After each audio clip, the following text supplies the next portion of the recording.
Definitely, yes.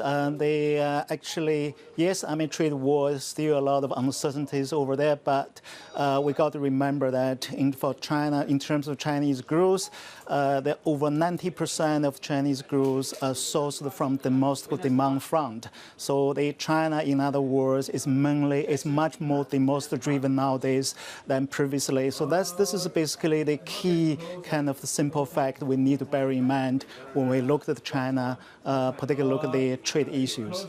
So let's use that as the premise for my next question.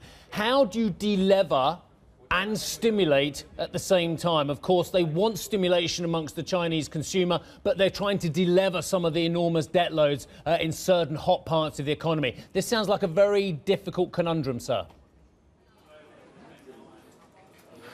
Yes, it's a pretty challenging kind of the balance they need to basically to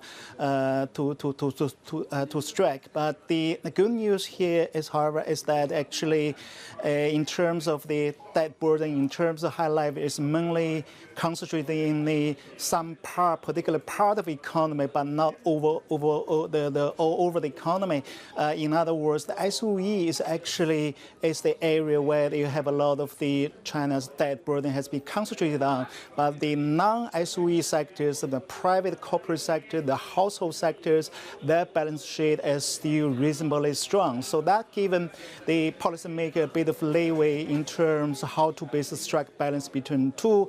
In other words, try to basically to deleverage the SOEs through the structural reform on the SOE front, but at the same time try to use the tax incentives as well as some kind of neutral monetary policy in order to basically to facilitate the continuous expansion in both the private sector's investment as well as the consumption. Get into the trade story a little bit more with you, and through the eyes of a story that's broken today around China Mobile, which is having problems getting into the US market given opposition from regulators and politicians. How big an issue is that? Because you point out in some of your research that domestic consumption is very strong and a lot of the strength is coming from the services sector. Does China really need access to a market like the US when it's got such strong growth domestically?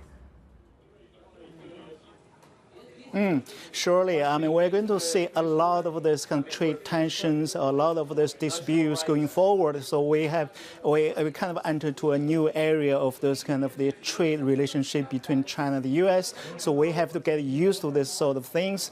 But again, I think if you look from top-down perspective, what really matters for China's kind of overall economic growth is the domestic, and the service sector is the key part of that domestic demand. The service sector, the domestic service sector in China actually has been grew very strongly in the recent months. There's no sign whatsoever for this kind of service sector's demand to lose the momentum. So that, in my view, is something which investors probably should pay more attention to. Very briefly, we are at the weakest level for the yuan against the dollar in about 10 months. Is the government actively using the currency as a way of responding to the trade threat?